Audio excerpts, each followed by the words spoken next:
अगर आप अपना बिजनेस कर रहे हैं या फिर मार्केटिंग और सेल्स की फील्ड में हैं तो आपके लिए ये जानना बहुत ज़रूरी है कि आपका कस्टमर आपको क्या नहीं बताता है। वो एक्चुअली ये चीज़ें बताना चाहता है लेकिन आपको नहीं बताता है। इसी चीज़ के बारे में हम इस वीडियो में बात करने वाले हैं। सब्सक्राइब करिए हमारे YouTube चैनल को और बेल आइकन को प्रेस करना ना भूलें, जिससे मिलते रहे आपको लेटेस्ट अपडेट्स। जब बात सेल्स की आती है तो एक सेल्समैन के ऊपर बहुत बड़ी रिस्पॉन्सिबिलिटी होती है कि अपने कस्टमर की सारी बातों को सही से जज कर सके, उसकी प्रॉब्लम्स को जान सके। लेकिन कई बार कस्टमर ये चीज़ें आपको बता नहीं पाता है। ये चीज़ें किसी पर्टिकुलर बिजनेस पे अप्लाई नहीं होती हैं, एक्चुअली ये चीज़ें हर तरह के बिजनेस पे अप्लाई होती हैं। आप कुछ भी बेच रहे हैं, सामने वाला कस्टमर आपको ये चीज़ें नहीं बताएगा। पहली बात, कस्टमर के लिए हमेशा आपके प्रोडक्ट की, आपकी सर्विस की क्वालिटी ज़्यादा मैटर करती है, उसका टाइम कम मैटर करता है। जहाँ तक हम बात करें टाइम की, तो हर आदमी के लिए टाइम मैटर करता है, लेकिन जब आप उस चीज़ को क्वालिटी से कंपेयर करते हैं, आप कोई सर्विस प्रोवाइड कर रहे हैं, सामने वाले कोई प्रोडक्ट प्रोवाइड कर रहे हैं और आपने उसके लिए कुछ टाइम लिया है कि हमें इतना टाइम चाहिए आपको ये पर्टिकुलर सर्विस देने के लिए, तो कस्टमर उस चीज़ को सुनेगा, उस चीज़ को एक्सेप्ट करेगा। वो भले ही उसमें नेगोशिएशन करेगा, लेकिन आपसे यही उम्मीद करेगा कि आप उसे अच्छी क्वालिटी दें।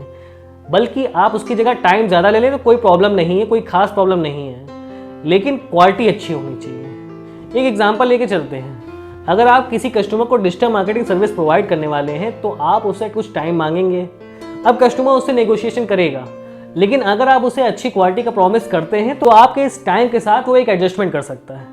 तो इस बात को आपको समझना होगा कि कस्टमर के लिए हमेशा क्वालिटी ऊपर होती है और उसका टाइम नीचे होता है। दूसरी बात, कस्टमर अपनी प्रेफरेंस चाहता है कि आप उसे कितनी प्रेफरेंस देते हैं। हर इंडस्ट्री में कस्टमर यही चाहता है कि आप उसके लिए पर्सनली काम करें। जब भी वो आपको किसी सर्विस के लिए फ़ोन करे, किसी प्रॉब्लम के लिए फ़ोन करे, तो उसकी उम्मीद यही होती है, उसकी एक्सपेक्टेशन यही होती है कि आप सामने वाले की कॉल सुने और उसका सोल्यूशन जल्दी से जल्दी दें। और अगर इस तरह की पर्सनलाइज सर्विस आप उसको देते हैं तो उससे वो खुश होता है, वो उससे सेटिस्फाइड होता है।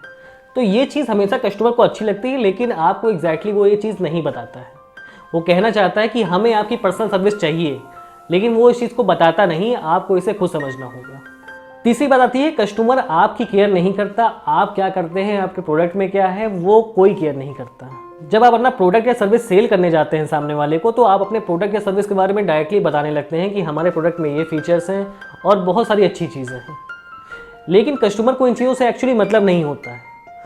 उसको मतलब होता है केवल अपनी प्रॉब्लम से, कि उसकी प्रॉब्लम्स ये हैं और आपका प्रोडक्ट या सर्विस उन चीज़ों को सॉल्व करेगी या नहीं।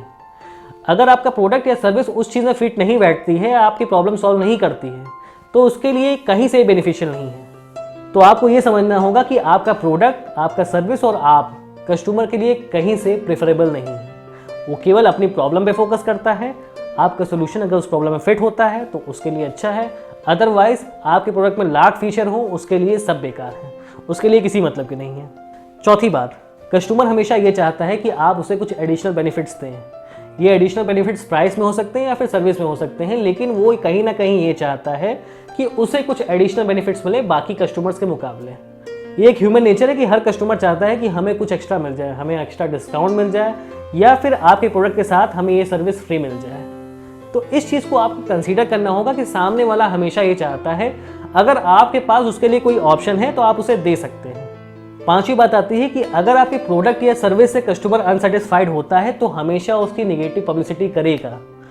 वहीं अगर कस्टमर आपकी सर्विस से सेटिस्फाइड होता है तो कहीं पर भी आपकी पॉजिटिव पब्लिसिटी नहीं करेगा।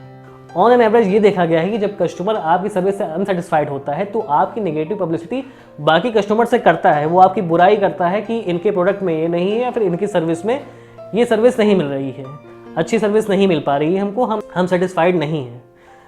दूसरी ओर जब वो सेटिस्फाइड होता है, उसके सारे काम सही से चल रहे होते हैं, तो वो आपके बारे में कंसिडरेशन ही नहीं करता, आपकी कहीं पॉजिटिव पब्लिसिटी नहीं करता है। तो आपको ये चीज़ ध्यान रखनी होगी कि अपनी नेगेटिव पब्लिसिटी को कम से कम रखिए, सामने वाले कस्टमर को सेटिस्फाइड रखिए। क्योंकि जैसे ही नेगेटिव पब्लिसिटी होती है, आपकी सेल डाउन होने लगती है, आपकी सेल में उसका इफेक्ट आता है। और कोई भी कस्टमर आपकी पॉजिटिव पब्लिसिटी नहीं करता है। थोड़ी बहुत मौत पब्लिसिटी कर सकता है वो, लेकिन बहुत हद तक नहीं करता है, क्योंकि अल्टीमेटली हर कस्टमर को लगता है कि हमारा काम चल रहा है, हमें सर्विस सही मिल रही है, तो हमें इस चीज़ की चर्चा करने की ज़रूरत नहीं है। जबकि आप जब सर्विस सही नहीं दे रहे होते हैं तो वो इस चीज़ की चर्चा करता है और उसकी नेगेटिव पब्लिसिटी करता है। तो अगर इन 5 बातों का आप ध्यान रखते हैं कि इस तरह से कस्टमर बिहेव करता है, ये वो चीज़ें हैं जो कस्टमर आपको डायरेक्टली नहीं बताता है, लेकिन ये चीज़ें एग्जिस्ट करती हैं, तो आप अपने बिजनेस को अच्छे से ग्रो कर पाएंगे, अपने सेल्स के आइडियाज़ को, अपने सेल्स के प्रोसेस को सही से इंप्लीमेंट कर पाएंगे। अगर मेरी बातें अच्छी लगी हो, कोई फ़ायदा नज़र आया हो तो चैनल को सब्सक्राइब करिएगा, वीडियो को लाइक शेयर करिएगा। अभी के लिए गुड बाय।